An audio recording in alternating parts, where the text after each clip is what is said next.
और आप देख रहे हैं न्यूज हिंदुस्तान, खबर का असर भी। झारखंड में कांग्रेस के राज्यसभा सांसद धीरज साहू के ठिकानों पर हुई छापेमारी के बाद हैरान कर देने वाली तस्वीरें सामने आई है। धीरज और उनके करीबियों के ठिकानों पर आयकर विभाग की छापेमारी में 200 करोड़ रुपए की नकदी बरामद की गई है। छापेमारी में 9 अलमीरा नोट से भरी पाई गई हैं और नोटों को गिनने के लिए मशीनें मंगवानी पड़ी। इस कार्रवाई के बाद कांग्रेस के खिलाफ भाजपा हमलावर हो गई है। इस मामले में प्रधानमंत्री नरेंद्र मोदी ने भी प्रतिक्रिया दी है और कांग्रेस पर तंज कसा है। पीएम ने लिखा, देशवासी इन नोटों की ढेर को देखें और फिर इनके नेताओं की ईमानदारी के भाषण को सुने।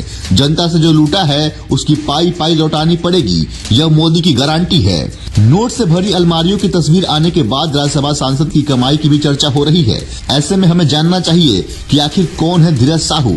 चुनावी हलफनामे में उन्होंने अपनी कितनी संपत्ति बताई है, धीरज की कमाई का जरिया क्या है। पहले जानते हैं कि कौन है धीरज साहू। धीरज प्रसाद साहू झारखंड से कांग्रेस के राज्यसभा सदस्य हैं, जिनका जन्म नवंबर 1959 में हुआ था। बीए पास धीरज साहू 2010 में पहली बार कांग्रेस की ओर से राज्यसभा सांसद चुने गए थे। 2018 में धीरज एक बार फिर झारखंड से कांग्रेस के राज्यसभा सांसद बनाए गए। धीरज को राजनीति विरासत में मिली थी। उनके भाई शिव प्रसाद साहू लोकसभा के सांसद रह चुके हैं। उनका परिवार आजादी के बाद से ही कांग्रेस से जुड़ा था।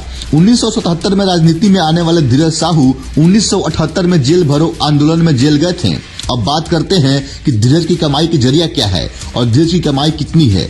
2018 में राज्यसभा के लिए चुने जाने से पहले दाखिल चुनावी हलफनामे में धीरज ने अपनी संपत्ति 34.83 करोड़ रुपए की घोषित की थी। इसके साथ ही कांग्रेस नेता ने बताया था कि वित्तीय वर्ष 2016 और 17 में उनकी कमाई 1047 करोड़ रुपए थी। धीरज साहू ने कुल 20.41 करोड़ रुपए की चल संपत्ति होने का दावा किया था।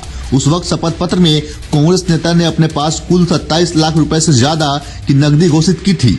इसमें खुद के पास 15 लाख रुपए, पत्नी के पास 1.25 लाख रुपए और 2 आश्रितों के पास 10 लाख रुपए से ज्यादा की नकदी बताई गई थी। कांग्रेस सांसद ने 31.16 लाख रुपए की कंपनियों और निधियों में शेयर बताए थे।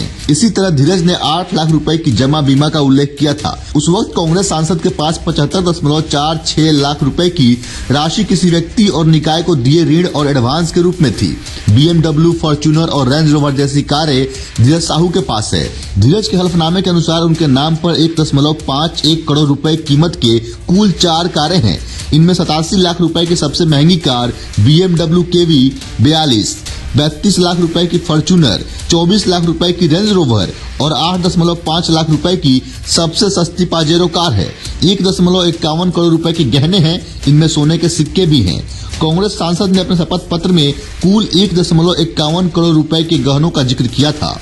इनमें 8 लाख रुपए की 20 किलोग्राम की चांदी के गहने और 26 लाख की हीरे और आभूषण खुद के नाम पर बताए थे। वहीं पत्नी के नाम पर 94.55 लाख रुपए के 3100 ग्राम स्वर्ण आभूषण और 7 लाख रुपए की हीरे के आभूषण का उल्लेख किया था।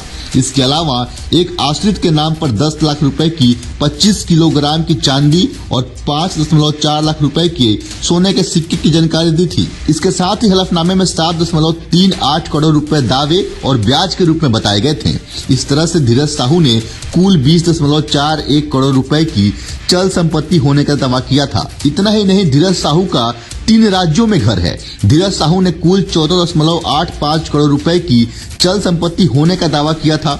सांसद ने अपने हलफनामा में 5 जगह खेती की जमीन और 1 जगह गैर खेतीहर जमीन होने का जिक्र किया था। इसके साथ ही कांग्रेस नेता ने खुद और पत्नी के नाम पर लोहरदगा, कोलकाता, रांची और दिल्ली में 4 रिहायशी घरों और फ्लैटों की जानकारी दी थी।